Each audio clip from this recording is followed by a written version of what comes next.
What's going on, YouTube family? Today we're going to be talking about how nobody wants EVs, not even banks. So in 2024, the EV market has basically fallen off a cliff. Now, all auto sales have slowed down quite a bit, values are dropping, and the market is getting slowly back to normal across the board.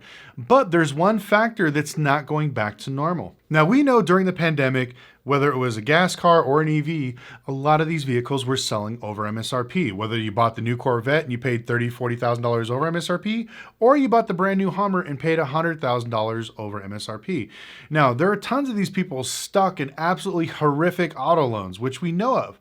But that was 2 years ago. Since 2022, the market has been slowly trending the right way. Prices are going back down, and like I said, lending practices are getting back to normal, except for one thing: EVs. So one manufacturer to put this all in perspective is Tesla. Now, Tesla was the only one that wasn't charging over MSRP for a lot of their new vehicles. You just had to put a bid in and wait for it. And they got really popular because a lot of manufacturers still weren't shipping in cars and they were asking crazy amounts of money over MSRP. So a lot of people turned to Tesla, which I think kind of hyped up demand for EVs. And that's one of the reasons why Tesla sold so many cars. But now with so many cars on the road, banks are starting to get data of what happens when they have to repo one or when people actually give them back. And this is the alarming factor that's scaring banks not wanting to lend on them. So if you bought a Plaid in 2022, you paid about $129,000 for this car. You know, average customer is going to trade their cars in usually within 2 to 4 years.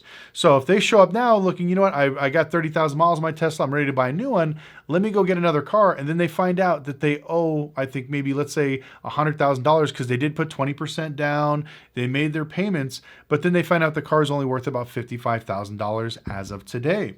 Now, this was a car that wasn't marked up. This is just the actual depreciation. Two other ones is the Audi e-tron and the Porsche Taycan.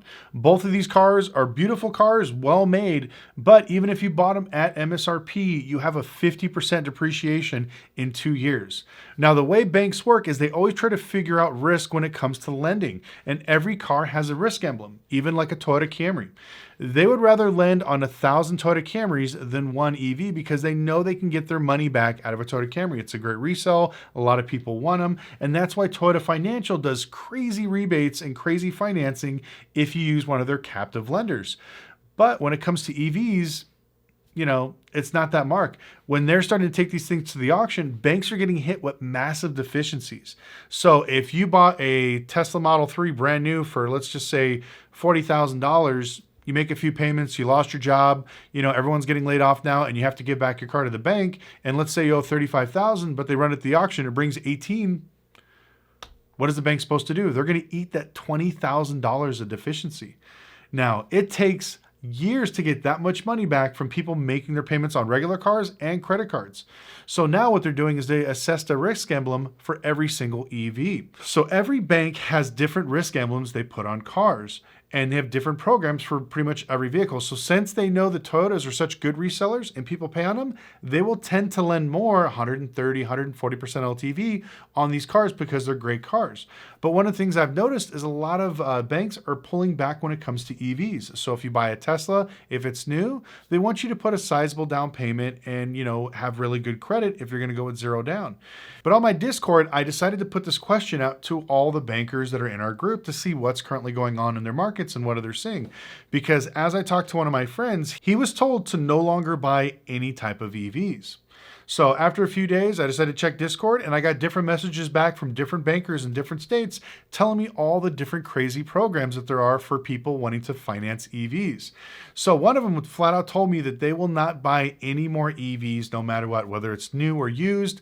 They're taking too much losses on them. They're pretty much walking away. So now there's another bank that's no longer lending on EVs. And other bankers chimed in with different types of lending programs where you could only finance it for 60 months. You had to put about 35% down, and the rate was actually higher because they consider it a more risky car. Other bankers were told to cut off independent dealers, but go ahead and keep franchise stores and buy their EVs, but do not buy any of them. And another banker in California was told that they could still buy EVs, but the discount, which is the fee they charge to buy them, is going to get higher and higher. Their goal is to raise the fee high enough where they don't say they buy them, but they're going to charge a big enough fee where people are basically not going to send them those deals anymore. And this is how they're doing it. They're offsetting their risk because they're looking at these cars and they're realizing that if they got a repo one or if somebody gives one back, they're losing massive amounts of money and nobody wants them. The resale value of it is really hard. Now, lots of times in my videos, I've made a comparison to an EV, just like a cell phone. Everybody wants the newest, latest, greatest thing. Nobody wants to buy an old cell phone. Now, there are people out there that literally will only buy old cell phones or maybe used EVs looking for a good deal. And I have to admit, a lot of the used EVs are smoking deals, especially if you get a $4,000 tax credit. You could drive away with like a $16,000 Tesla if you buy an older Model 3 from Hertz. But unfortunately, the way it's looking now, it's not that great of a deal if banks start cutting back the amount financed. And as we creep deeper into this recession, and I don't care if you guys want to chime in and say, we're not in a recession, everything is fine, the stock market's up. Okay, buddy. Tell me a week when we haven't laid off 5,000 people in some random job and we're talking about how we're at all-time record high debts, student loans, credit cards, everything else. It's bad. Trust me, once the election's over, the cat's out of the bag. They're going to let everything fall out on whoever the new president is, and you're going to see how bad we are as a state of economy. But anyways, I digress. The big thing is now that they're seeing this, banks are worried. They're cutting down on regular traditional lending and they're really cutting off EV lending. So what does this mean for the EV market? Well, if you're looking to buying an EV, don't be surprised if you get hit with higher rates and a lot of denials. People always ask me that. They never understood how finance worked. How can they get approved for a brand new car for $30,000, but they get denied for a used car for $20K? And I tell everybody, every car has a risk emblem. Mercedes, BMW, sports cars, they have higher risk emblems because parts cost more, they're more likely to get wrecked, and sometimes a lot of the people that buy them are considered bad. Here's something you guys are going to laugh at. Take the information as you want, but a lot of my bankers absolutely hate Dodge Chargers and Challengers because they are such a high repo rate. You either get the really old guy that buys them, that has money, that's a boomer, that has great credit, or you get the young kids that are broke, that throw ugly ass wheels on them and do burnouts and wind up getting them repoed in 3 months because they bought them at 29.99% because they just got out of the military. So that's the demographic for Chargers. And that's from bankers. And it's funny. You can look it up and Google it. They literally, every banker will tell you that they hate Dodge Chargers and Challengers just for that particular reason. But every time you go looking for a new car, just keep that in the back of your head that what kind of car is this? Is this a car that's going to resell great? Does it have not a lot of issues? What are some of the good things? Trucks are a good example. Most banks love to lend on trucks because people that buy trucks tend to use them to make money. The only ones they don't like lending on anymore is Stellantis, Dodge. They do not want their Dodge trucks because they're not worth it. They're not selling that well and they break down all the time. If you're a Dodge fan, I'm sorry, unless you got a Cummins, those are good ones. But everything else I believe is trash. But that's some of the stuff that's going on, and this is how banks rate your cars. So now that this is all happening, I just wanted to share it with you guys that if you're in the market for an EV, buy one now. I don't think it's going to get any cheaper. The prices have pretty much hit rock bottom. You've seen a lot of EVs under $20,000 that look like pretty good deals. So, take that what you will. I think the fact of the matter is they're not going to be as popular moving forward now that the government's backpedaling on their mandate because everybody knows if you force somebody to do something, they're not going to want to do it. You can give them choices, gas, electric, hydrogen, let them pick. Don't ever force people to buy a car.